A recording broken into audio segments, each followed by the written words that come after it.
Hey YouTube! Well, here is this 2012 Kia Rio Hatch with 5,000 miles. This is going to be the first tour I've ever done of this Rio. You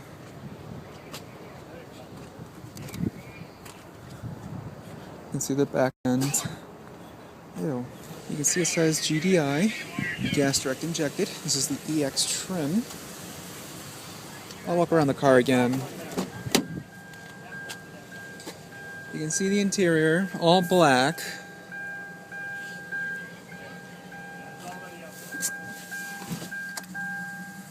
They copied the Toyota door chime.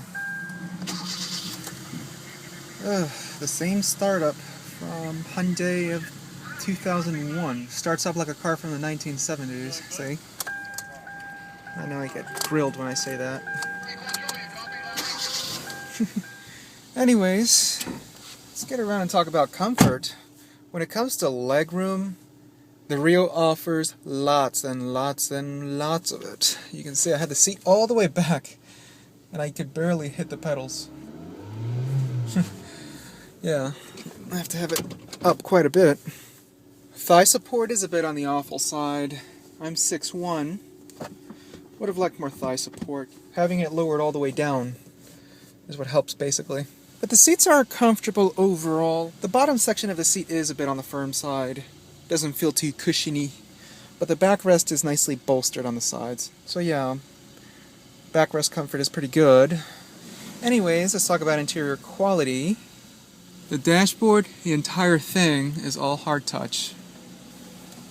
That rough, pokey plastic similar to what you would find in a General Motors product. Here are the hazards. Whee! Radio, also Bluetooth connectivity. Sirius satellite radio. Rather large display, but the buttons look a bit cheap. Some huge plain black buttons, and I don't know, just looks a little cheap. But they feel good though. They don't have a clacky feel. Here's the climate control, those three simple dials, AC, compressor, air recirculation, rear defogger. Has a piano black finish, but you can see how ugly it is. It already has loads of fingerprints. You have dual power outlets, USB and aux jack. Little tray down below. And a first for the Rio, a 6-speed auto with manual shift mode. So that is a definite plus for a car of this price range. Considering you can't even get a 6-speed auto in a Yaris or even a Corolla, which are the main competitors here. Shifter knob feels a bit on the tiny side. Would have liked something fatter to grab onto. Rest of the center console, all hard touch, is to be expected. Dual cup holders, e-brake. Center console is not on the sure-footed side, it's a bit jiggly. You get yourself a paper clip. The lid is a bit sturdy, but it's just the center console itself which isn't too sturdy. I don't like that too much. It does slide forward, I do like that, and it is padded with exposed stitching. That's a plus. So let's move over to the glove box. It is damped, and it is massive. You can even fit a laptop in there, or a small netbook. It does have a light, as you can see.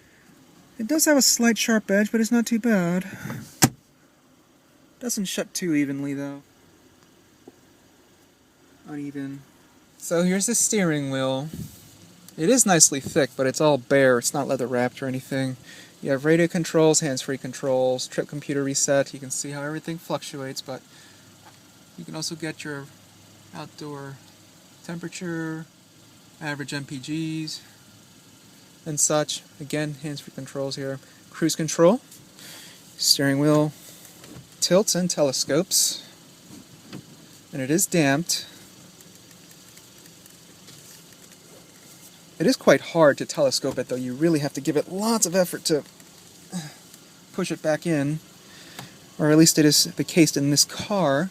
Stability control, panel dim, active eco. You have a little pocket, I forgot to show that off in here. It's quite deep. Passenger side airbag on off indicator, so once that seat senses someone's gluteus maximus in there, it will indicate whether if the airbag is on or off. And the airbag will deploy out of there somewhere. has to break free through that plastic somehow.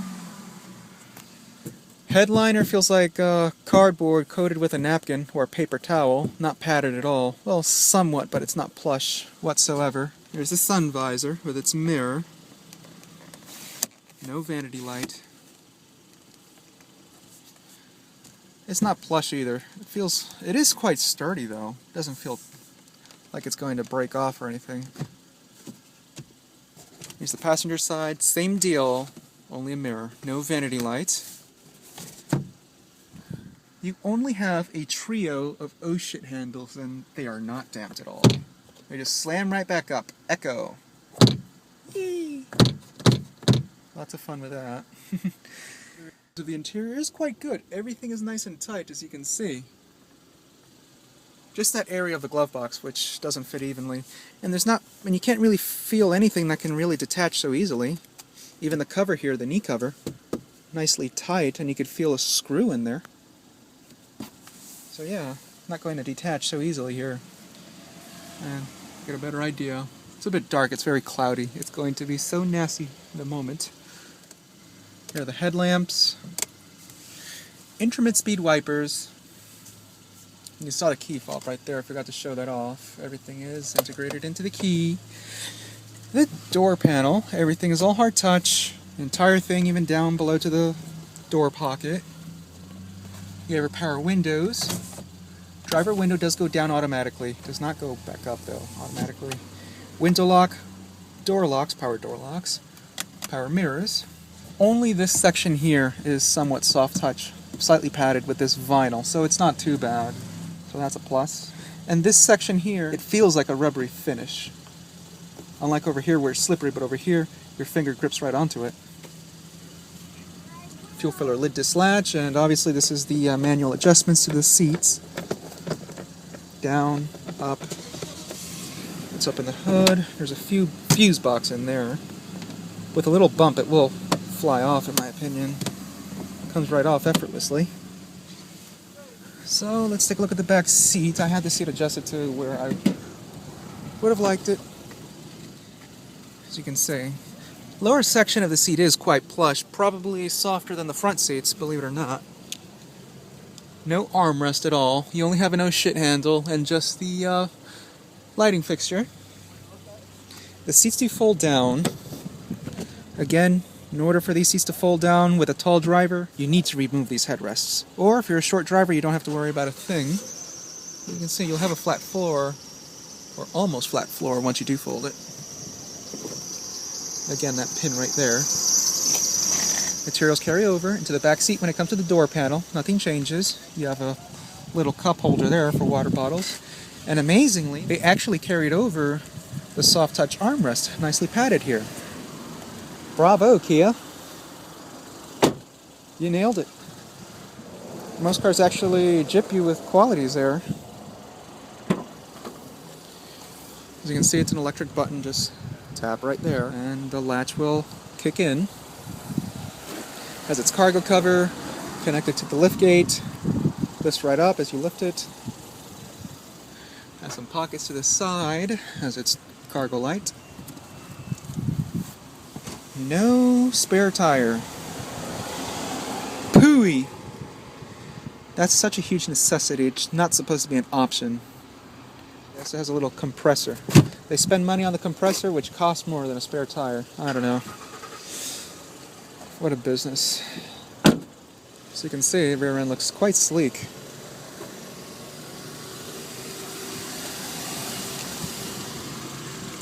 And this car does have 15-inch wheels, and it does have rear disc brakes. Oh my god! No drums. You can see the front end again. Sorry if it's blurry.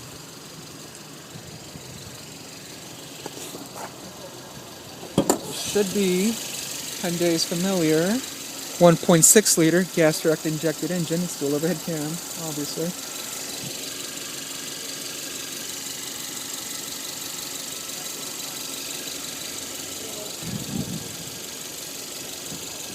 I opened this car earlier, and I liked how the hood sounded when I shut it. It was quite solid.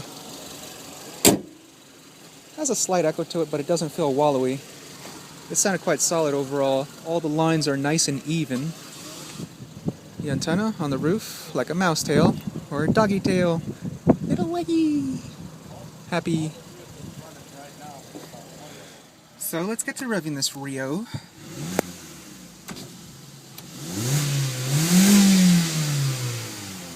Doesn't seem to have a rev limit.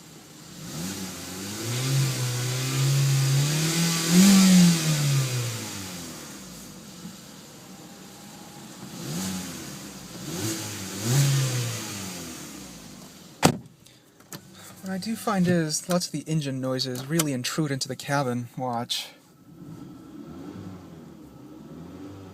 It's quite loud. Poorly insulated. And it gets quite buzzy.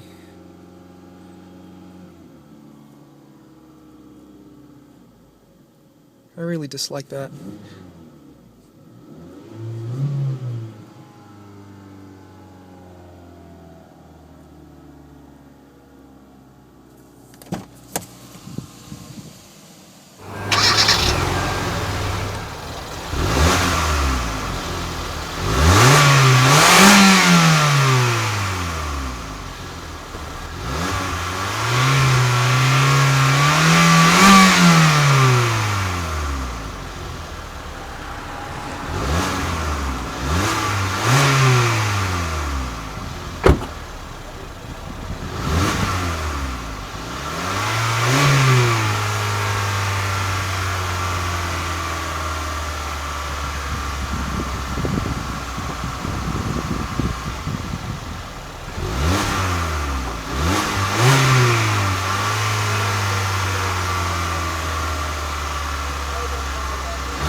I need to get the hell out of here because it is starting to rain. I already feel raindrops.